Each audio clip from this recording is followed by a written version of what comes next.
Hey, everybody. It is Sean Gibbons from the Communications Network. Lovely to see you all. See folks coming in. I'm going to yak at you for just a quick minute, take you through a couple things we have going on, and allow some space for folks to come into this Zoom room. We're really grateful you are here. Chances are because you're expecting a webinar focused on disability inclusion, specifically how to communicate a commitment to disability. And we'll get to that in just a quick moment. With that, let's start where we always do. If you've been with us before, this is familiar to you. This is an idea we borrowed from Professor Brene Brown down at the University of Houston, and that is the two-word check-in. So if you would, go ahead, look into the chat. That's that little bubble. Looks like some folks are already in there. Terry, you're already there. Your name, where you're located, and then in just 2 words, how you doing? And my friend Jade's in there, all right. Energized and grateful. Oh, I'm glad, my friend. And I know you got a lot cooking. Grateful to have everybody. Go ahead, friends. Go ahead and toss your Maria, Mark, Jess. Who else is in here with us? Melissa, I hope I'm getting that right. Matt, Brittany, Tamara, Mary Ellen, Soul, Thea, Susan. Okay, now going a little bit too fast. Chances are you're going to see a few names that are familiar to you. You know, you can direct message each other. We'll also be tossing some links throughout the hour that we're together in here, so you can look for those there and help each other out. If there's a question, you feel free to answer it in here. With that, my colleagues in crime, Kareem Alston and Carrie Klein are here. We're going to go ahead and take you through a couple quick slides and then pass it over to Gail and Olivia. The first one is this. Chances are if you're a network member, you know this. We launched a new network Slack back in mid-February, now almost 2,000 of us in there. And it's a place to go to ask questions. Maybe you have a new job posting, you can post that there, but several channels. If you're part of our Circles program, you've probably already been participating in this for a while, but it's a great way 24/7 to have access to all of us in the network community, because as we always say, you don't have to go it alone. So it's a really wonderful resource, and we've been delighted to see how many folks have been taking advantage of it, not only asking questions, but contributing what they know, and it's made us all richer and better for it. All right, with that, let's move on to the next slide. This is the other thing. I'm hoping you all know about this. We just launched a brand new website. You can check it out at Jones Award. We have just about a little bit less than a month until we ask everybody to get in their nominations. But over the last 5 years, we've been very grateful to be able to showcase a number of extraordinary organizations that have used communications work to measurably change an issue or a policy, or change society in some meaningful way. Last year, it was our friends at the Innocence Project that we recognized. Before that, United We Dream, the Truth Initiative, a number of extraordinary organizations. This year, we're looking for the latest organization that we want to honor and lift up and point to as an exemplar of an organization that's using communications in a very, very effective and impactful way. So again, we'd love to hear from you. It's free to nominate. You can do that for the next, call it 3-4 weeks. We welcome that. With that said, let's go ahead and move on to the next link. Circles. Hopefully, I mentioned this just a second ago. This is that idea of the network is now over 3,000 people. It's a lot of folks. But chances are you come to us with the idea that you want to be connected to people who do the kind of work you do. They're working on the same issues, or maybe they share a similar job role, or perhaps they share an identity. And that's what Circles is all about, is connecting you with folks who are relevant to the work that you're doing to help you build some community and have that kind of kitchen cabinet that we all rely on to be effective in our work. So if you're a network member, this is free to you. We encourage you to join. There's literally hundreds of people participating, and we're very, very grateful to do that, and it's continuing to grow. Okay, with that, learn more at comnetwork.org. Let's move along. ComNetwork Local, we've got 3 of these coming up. We're very, very grateful. From the map you can see all around the country there are collections and communities of folks doing comms work at foundations and nonprofits, or maybe consultancies that are focused on the social sector, and they're gathering up regularly, multiple times a year. We have a couple coming our way. Here we go. Seattle is coming up literally later today, so the 19th. You can see those lovely faces. Chances are you know those folks. Our friends in the Bay Area, San Francisco, down the peninsula, over in Oakland, Berkeley, and then of course in the city proper. All these lovely folks are in that area. They're going to be hosting a really cool thing. It's going to be available both in person, and I think there's going to be an online component with Alex Capitan, who's the radical copywriter. He was with us down in Atlanta. If you didn't get a chance to see him, this is a great chance to get another crack at it, or perhaps you saw him and you'd like to have another chance to visit with him, but that's going to be available online and again in person April the 24th. Check it out at the link there. And then finally, our friends, again, this is next week, our friends from ComNetwork New York are going to be gathering. They're going to be talking about artificial intelligence, which I think to the surprise of almost everybody has shown up in a profoundly meaningful way over the last few months. And so they're going to be making sense of kind of what's happening and what the applications are for all of us. And I'm sure they would love to see y'all there. And you can, of course, see through the link how to get in touch with those folks. Okay, I think that's it for us. And I think, oh, wait a minute, my bad, one more. Our friends in Detroit are also gathering. Again, you probably know a number of these folks. They are fantastic. And just towards the end of the month, they're going to be getting together and doing a little field trip. You can learn more about that at the link that is about to pop up into the chat. And they would welcome you. This is all of our friends in Michigan, but specifically in kind of the Detroit metro area. But everyone, of course, is welcome. And the good news about all these locals, I should mention, you don't need to be a network member to participate. It's all about building community. We always welcome you if you're a member, but we know that it's always helpful to know folks who live in your backyard, because sometimes you just need to borrow a cup of sugar, and it's good to know who else is working around the corner. And that's what locals are all about. All right, with that, I believe I have come to the end of my line, which is great because here are lovely pictures of our friends Gail and Olivia. I'm going to pass over to them. One last note before I do, we will be back at the end of the hour. So we are, as you always ask, gang, yes, we are recording this. If you have to peace out early, we'll post it up on YouTube. We're pretty good about this. To give us maybe a couple hours by at the close of business tomorrow for certain. It'll be up on our YouTube channel, and there's lots of other things to find there if you're interested. But after this hour is over, Gail and Olivia have been kind enough. We're going to do something called office hours. So we will put another link, and we will go from sort of a webinar format to more of just a conversation, a meeting format. And you're welcome to ask your questions. We typically see about half the folks here come join us there. And we make about 30 minutes of time available to go through any questions that may be lingering for folks. All right, with that, Gail, Olivia, you'll see me on the other side, gang. Why don't you all take it away? We are very, very grateful to have you with us. Thank you, Sean. Olivia and I are going to do our practice of disability inclusion. So we're going to do self-introductions.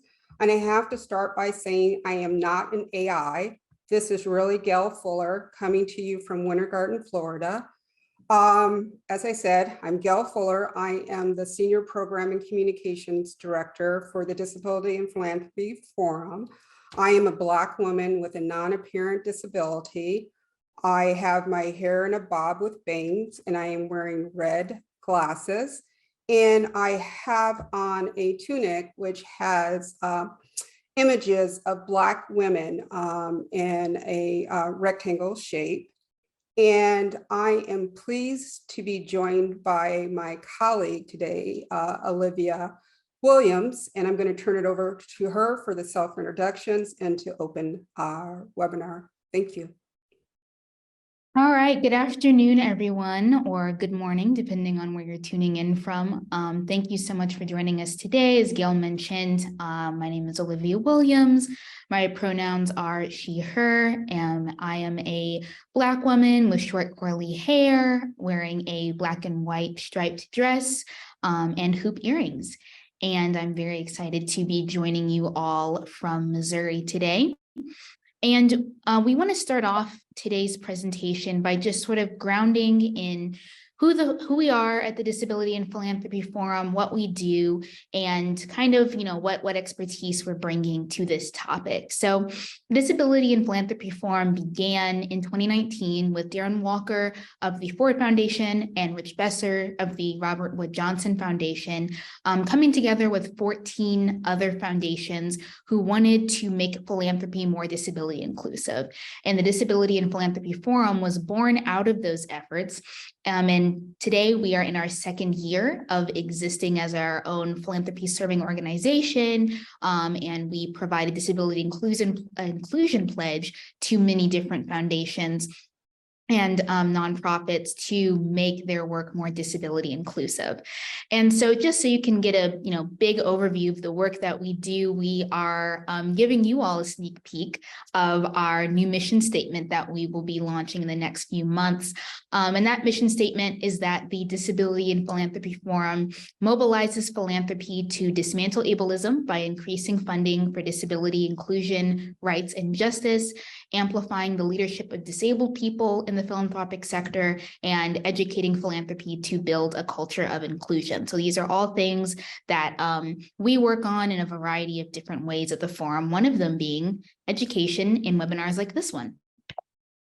And so to start off today's presentation, we really want to make it interactive and sort of hear from you all what kind of thoughts and ideas you've already encountered about disability. So we have a link in the chat And you can also scan this QR code here, and it'll take you to a website, and you'll be able to enter in a few different words or phrases that you have encountered that describe or refer to disability. And in a minute here in the next slide, we'll get to see some of people's responses. But these words or phrases can be positive, they can have a negative connotation, a neutral connotation. They don't have to be words or phrases that you yourself use, but we just want to get a feel for, what in what ways people are encountering disability in their everyday life. So if everyone has been able to access it in the chat, I am going to move to the next slide so we can start to see some results coming in this fun little word cloud here. So let's see here. Special needs, that's a common one that we hear that Gail will get into a little bit later. Suffering is interesting. I really like that use of the adjective of, describing what they think of disabled people. Access, that is an interesting one. And we talk a lot at the forum about access versus accommodations. Inclusion, another great one. Invisible, that is another great word that Gail will also talk more about from her own lived experience about, using the word invisible versus, perhaps some other adjectives. Abnormal, that is a really good one. We talk a lot about, disabled people and the concept of creating your own normal. Person with a disability, and I also see disabled. So it's cool that we have both of those phrases in here. Gail will also get more into that. Differently abled, another phrase that we're going to talk about today. Unable, that is an interesting one. And I think it fits into this idea of ability and what disabled people are capable of. Helpless, that is an adjective that I've encountered as well. Slow, stupid, these adjectives describing people who are seen as having intellectual disabilities or mental illnesses. These are all great words. I'm going to pick out one more and then we're going to move on to Gail's part. Neurodiverse. I'm so glad someone brought that word up. That one is kind of entering the lexicon a little bit more recently. And as a neurodivergent person, it makes me really happy to see that people have encountered words like neurodiverse and neurodivergent recently. So thank you all so much for participating in that. I am going to turn it over to Gail, who will talk a little bit more about some of those words and the ideologies behind them. Thank you, Olivia. And I do have to say, Olivia has only been with us for a month and a half. And as you can see, she's incredibly amazing. Before I talk about disability, I want to acknowledge one thing. Emily Ladow, our colleague and friend, so wanted to be here today. But as some of you know, she also wears the hat of author of Demystifying Disability. And she is actually in Washington today. In fact, probably at this point doing an interview, but she sends her best and can't wait to see everyone in Atlanta in September. So let's start with this. Disability is not a bad word. So many people try to avoid using the word disability. As a person who grew up in the late 60s, 70s, we didn't say disability. In fact, we didn't even talk, like in my family, we didn't talk about the differences, as people would say. It was just something we did not talk about. So today I want to start with saying simply, talk about disability. Disability is not a niche issue. Every issue is a disability issue because every issue impacts people with disabilities. So if you think about the work you're doing, if you're doing racial equity, if you're doing climate change, health equity, you name it, and able to really actually achieve, you have to have people with disabilities as part of those conversations. And so one of the things that I will say to you guys is when it comes to your communications, just realize it's also a learning journey. As someone who hid their disability for many years because I was afraid that as a Black woman, if I added to the fact that I had a disability and it was non-apparent and most people wouldn't even know. But then I decided, you know what? I needed to come out of the shadows. I needed to be able to talk about my disability. And it was really important to me. And so when you guys are out there communicating, keep a few things in mind, that there are more than 1 billion people globally that have a disability, 1 in 4 US adults. And if you want to break that down with people of color, for example, 1 in 4 Black people have a disability, 3 in 10 Indigenous people have a disability, and it goes on. Olivia and I represent the world's largest minority, if you want to call it minority group, and we cut across every identity possible. And so I just want to say, you say disability, acknowledge it. And, I hope part of your journey, and maybe part of the reason that you guys are here today, is really wanting to understand not only disability, but of course, how do you communicate it? How do you actually truly be inclusive in your communications work? So ableism. I am going to be very brief with ableism because Talia Lewis, and Olivia is putting a link into the chat, has a wonderful definition. I'm just going to keep it basic. Ableism is a form of discrimination that often ignores, and it's often ignored or unrecognized. We talk about sexism, we talk about racism, homophobic. You can think of all these different words that we talk about. And really, when it comes to ableism, it's really about your attitude, your actions, and circumstances that you may not even realize that you're doing, but you're devaluing people with disabilities. It could be something very micro, like, didn't you see where you were stepping? And you're talking to someone who has a vision, either low vision or blind, or it could be macro. And within those, and as someone who's experienced both of them in the workplace, I can tell you, it's not only is it annoying, but people not realizing that we live in this world where we have a system that you have to be, quote, perfect. And I really want to have you guys really understand that ableism is something that we need to all really understand, just like we do the other isms. In many ways, it is built into our systems of employment, transportation, healthcare. Those of you guys who live in like New York or DC, you probably understand some of the struggles that people with apparent disabilities have at times when elevators are broken, and it's just more and more. One perfect example of ableism actually came during the pandemic, particularly in the beginning of the pandemic, where it was literally like almost like healthcare rationing, that people with disabilities were thought of as less than and weren't getting that immediate care. So I won't continue on my soapbox on ableism, but I would encourage you. We do have a webinar we did last year about how ableism shows up in philanthropy, which was moderated by Sam Gill, President and CEO of the Doris Duke Charitable Foundation. So I would encourage you to watch that if you want to know more about ableism.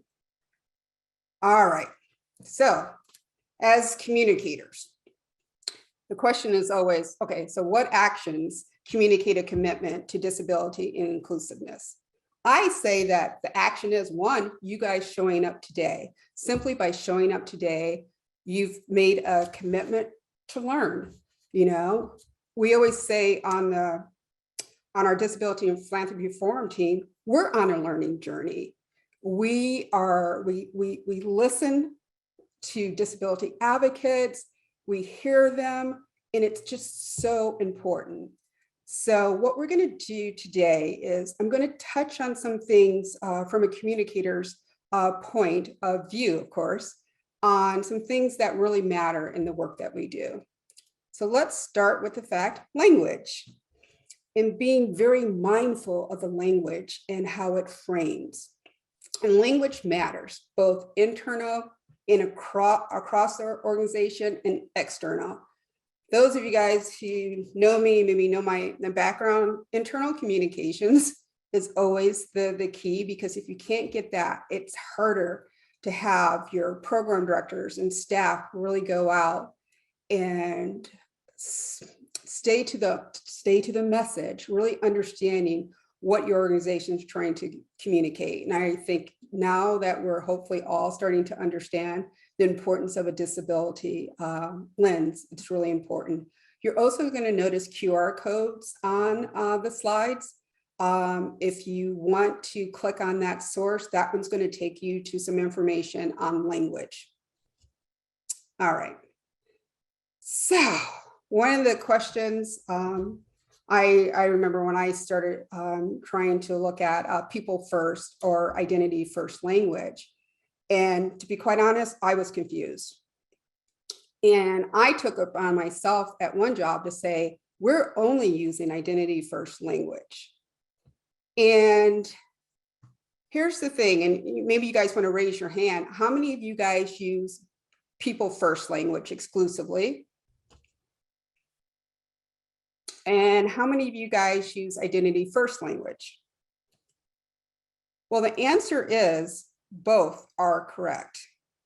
And the reason why is that with this people first, there are some people that like the people first language. And I always say that if you're writing an article and it's about disability, you should actually go back and forth between people first language and identity first language. If you're doing an interview, a one-on-one interview, or you're doing a webinar with people with disabilities, ask them what they prefer, you know, and you can see the examples on the slide. Last fall, I was interviewing a disability advocate, journalist, Cara Reedy. And during our prep session, she said, Gail, I identify as a dwarf. I used to say, you know, little person, a person with dwarfism, but no, dwarf. So of course I respected that because that's how she wanted to identify. And so in speaking with her during that, I used the word dwarf when appropriate. And of course, and she used it. So, but yeah, so, all right. All right, so now we're going to tie back in to the exercise you did. So special needs, you know, differently abled, and when it comes to being challenged.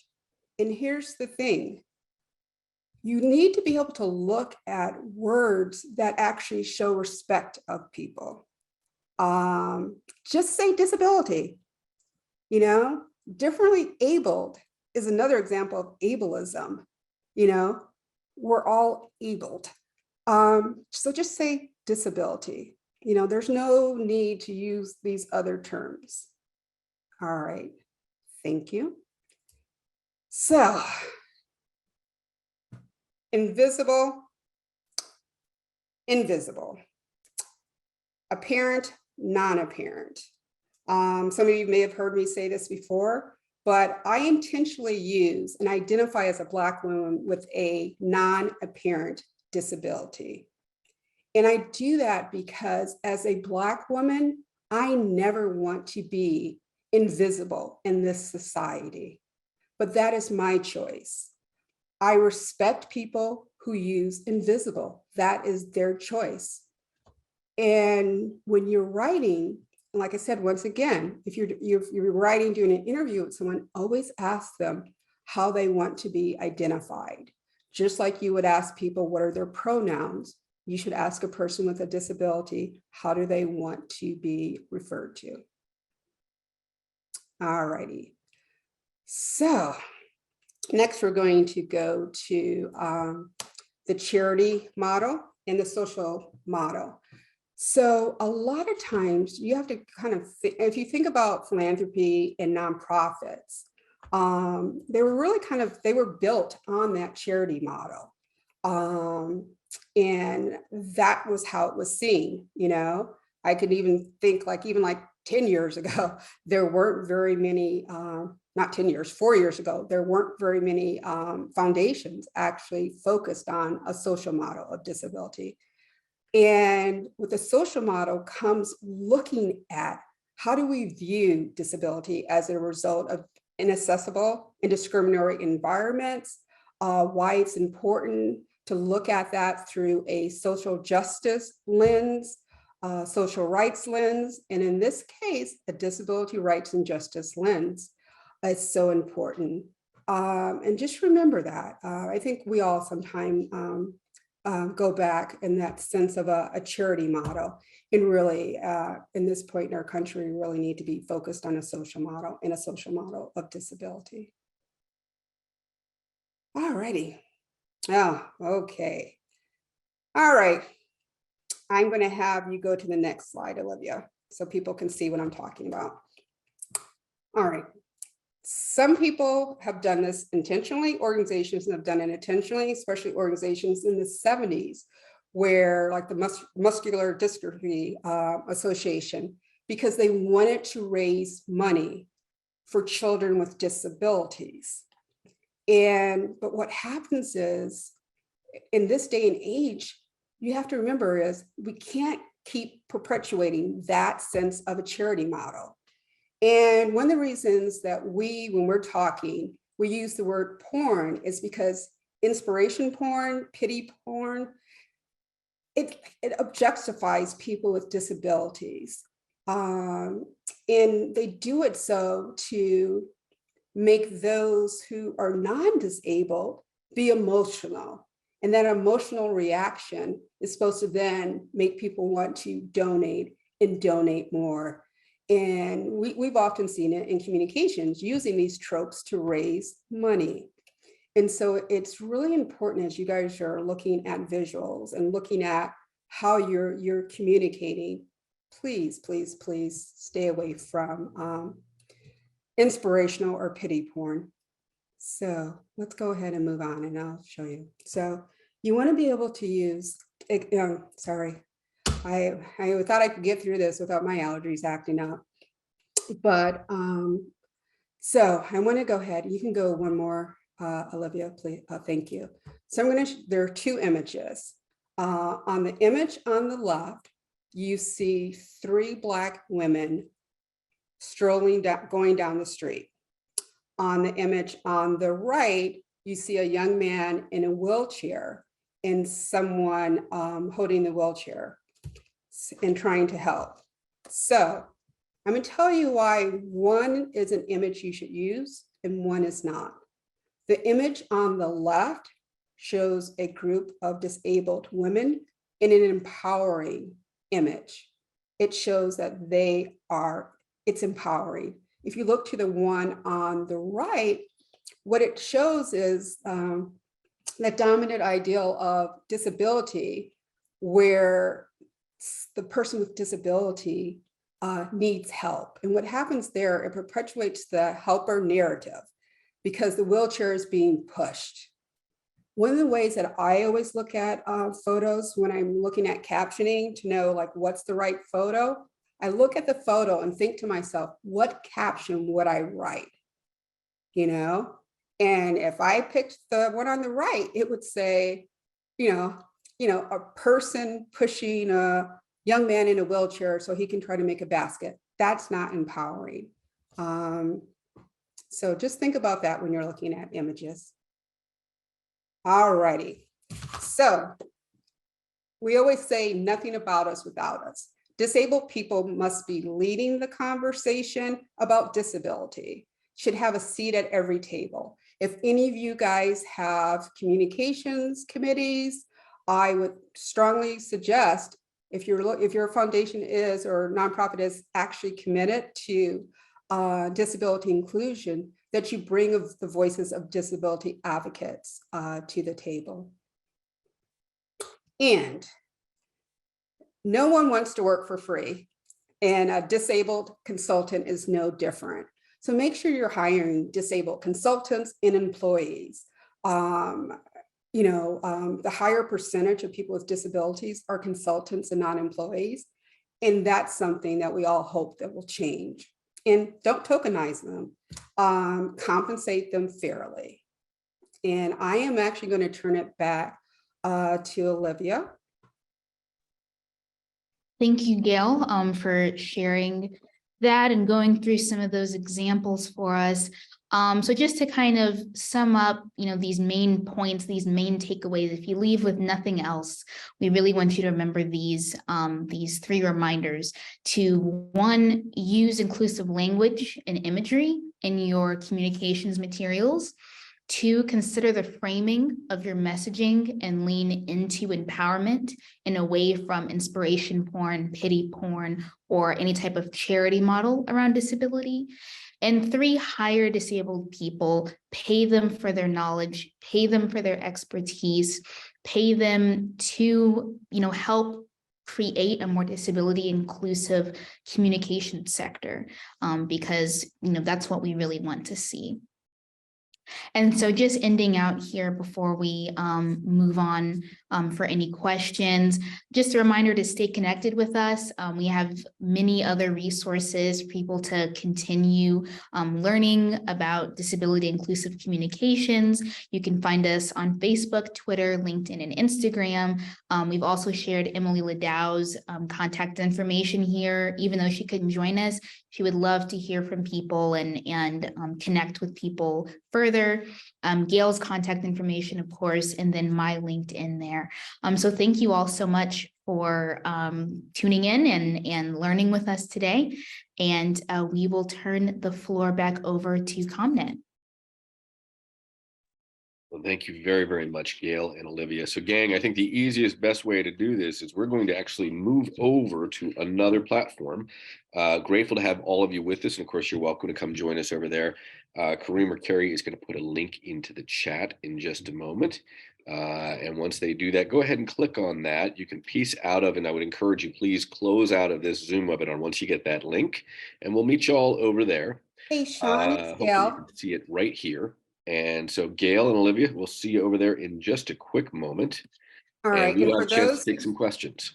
yeah, Sean, Yes, ma'am. for those who actually already put questions in the Q&A, are we able to answer those just in case they can't join us? Yeah, let's go ahead. So why don't we thank you for Okay. pointing that out, Gail. So we have one from an anonymous attendee you just posted, and the question is, I'll try to read it out loud. And thank you to Julie for signing for us today. We were translating descriptions for our alt text on our Spanish language website, and our translator, a Latina woman, was uncomfortable translating, quote, a white woman or other descriptions of race or ethnicity. Are there best practices in this case of intersection? We're wanting to be descriptive, but also wanting to be respectful of descriptions being used to describe race, ethnicities, or other personal characteristics. Any thoughts there, Gail or Olivia? Yeah. So when we are asking for a panelist's headshot, we don't write the description. We ask them to write it, how they describe themselves. If you're using stock imagery, a lot of them actually now have an image description. You should never be afraid to identify when it's, especially the stock images, because you have a sense. You can actually, and if you are not sure of the person's race, you simply say, a woman wearing glasses, sitting, like whatever the image description is, you do it that way. Trust me, I've learned from personal experience once, where I was looking for Black women to interview for Essence magazine, and I wasn't sure about one of my colleagues. And you know what? I just said, and she goes, "You want to know if I identify as Black?" And the answer is yes. So I'm staying in the dark, but that's when you're actually dealing directly with people. If you don't know, then yeah, you can go generic and describe it. And Gail or Olivia, are there sites that you think are better than others to look for stock images? So for instance, would you say yes, Shutterstock, no Getty Images? Are there particular places that you prefer? I mean, Getty Images has a lot. I mean, they're starting to really build their disability photo library. Disabled Here, which was the one that we showed, we love them. And also too, like we're going to be investing some money to do a photo shoot so that we have images that do not come from stock photography. Oh, that is fantastic. Two other questions here. First from Adrian, but I'll take the question about Julie, the ASL interpreter. If you follow up with us, Kareem, maybe you could put your email into the chat. We're thrilled we've been able to partner with these folks for the last few years. And so we're happy to share the wealth. And so we will put that in. Kareem will put his email into your chat and we will follow up with you there. And then Adrian has a question.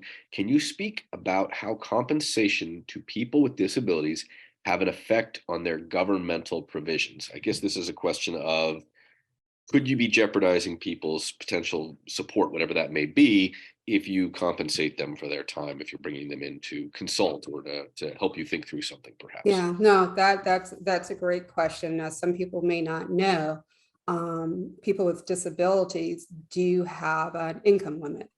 But one of the things that I would share is, once again, you talk to the consultant, just like you would any consultant.